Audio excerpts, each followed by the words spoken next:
This is another Valediction poem, a farewell poem, and it's one to stop us from mourning and feeling bad, mourning being the feeling we have with death. But this is actually a poem about, again, one of Donne's poems about the separation between lovers. And this is a poem that's been written about and is very famous because of the metaphysical conceit. What we've talked about with conceits are that they're the argument of the poem, but with a metaphysical conceit, it's a really unusual metaphor. And the one in this poem that ends it is the idea of a compass, which is used to make circles. And it's unusual because it doesn't seem to make any logical sense why two lovers would be compared to that. And that's part of what critics who made fun of or who dismissed the metaphysicals would say, is that they forced these intellectual metaphors onto things, whereas subsequent critics found their ingenious comparisons and working out really appealing. So what you may find difficult in the poems, is a puzzle. And some critics don't like that puzzle, but some find that if you unpick it, it's worthwhile. I mean, that's something for you to decide, ultimately. As virtuous men pass mildly away and whisper to their souls to go, while some of their sad friends do say the breath goes now and some say no. So the virtuous, they accept death, but their friends, they can't. They say no.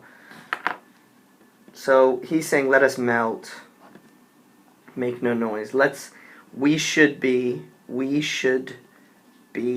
virtuous and accept the passing.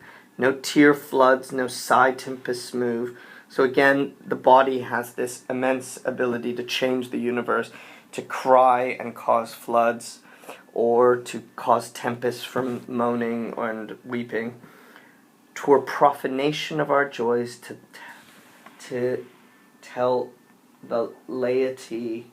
So profanation is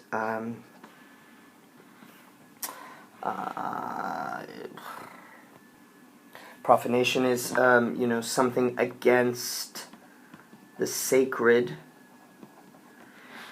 of our joys to tell the laity of our love. So this is like the congregation, the non-clergy.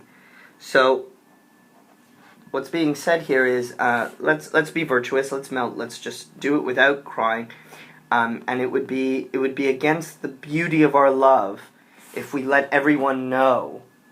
It would be against the beauty and the sacredness of our joy to let everyone know of how much we love each other and how badly we feel now that we're passing. Moving of the earth brings harms and fears. Men reckon what it did and meant. But trepidation of the spheres, the greater far, is innocent. Trepidation of the spheres. I think the contrast here is between natural disasters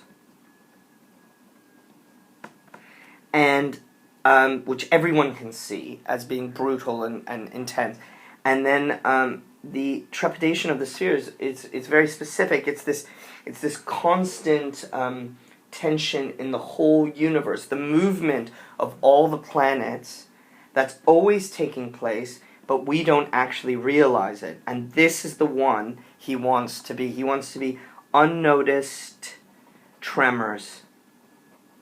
That's the one he wants. Dull sublunary lovers love, whose soul is sense, cannot admit absence, because it doth remove those things which elemented it. So sublunary lovers are lovers who can change. The moon is unchanging, it seems, and they rely on senses and physicality. But we don't. Because look, when they're absent from each other, they won't love one another because it refused those things that elemented it. The thing that caused the love is taken away. We're not like that. We are not like this. we're permanent, but we by a love so much refined that ourselves know not what it is, enter assured of the mind, careless, eyes, lips, and hands to miss. Theirs is a refined love to the point, and it's really interesting, they don't even know what their love is, which is a strange thing to say, I think. They don't just rely on the physicalities and missing it. Even though these are the things you're touching as you say goodbye, they're not the things that occasion their love. This is a refined love, a higher love. A higher love requires a higher register, a higher language. Our two souls, therefore, which are one, so two, which is one, though I must go endure, he has to leave. He has to leave. Endure not yet a breach, but an expansion. We are not divided, we're actually expanded. Just like gold, which is beaten down, gold has a very special property that, unlike the other metals, it can be continually beaten down until it's paper thin. So that's what he's saying their love is. It's not breaking apart, it's expanding in the same way that gold is expanded. That's how valuable their love is. If they be two, they are two, so as stiff twin compasses are two. So here we get this tool that makes a circle. And he says, look, if we are two, then we're like the two sticks of a compass. Thy soul, the fixed foot. So when you spin this around, it makes a circle. And he's saying her soul is the one that stays foot fixed.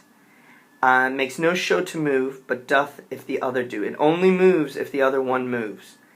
Yet though in the center sit, yet when the other far doth roam, it leans and hearkens after it. So when you make a really big circle, the center doesn't, it just leans over with the other stick and hearkens, almost, it's personified, it's yearning, it desires to be back with its other, and grows erect as it comes home. That's a very pregnant use of language. So it stands up when it comes back. Such wilt thou be to me. You're going to be like this. When I come back, you're that center part. Who must like the other foot obliquely run. So I have to go. Thy firmness makes my circle just. The fact that you will be true makes my circle just. Just in the sense of, again, a good circle. A righteous circle, and makes me end where I began. Now this mysterious last line, I guess, has something to do with the circle and the idea of coming back and returning and unity. So it is a very complex image. Maybe it's contrived, but actually I find it quite beautiful. And it's not an image in the sense that it's caressable or you feel like you can smell or taste it. It is an image that is really intellectual and working in the mind, but I do think that beneath that also Donne is showing the emotion, the pain of separation, and that's why this poem is rightfully celebrated as one of his classics.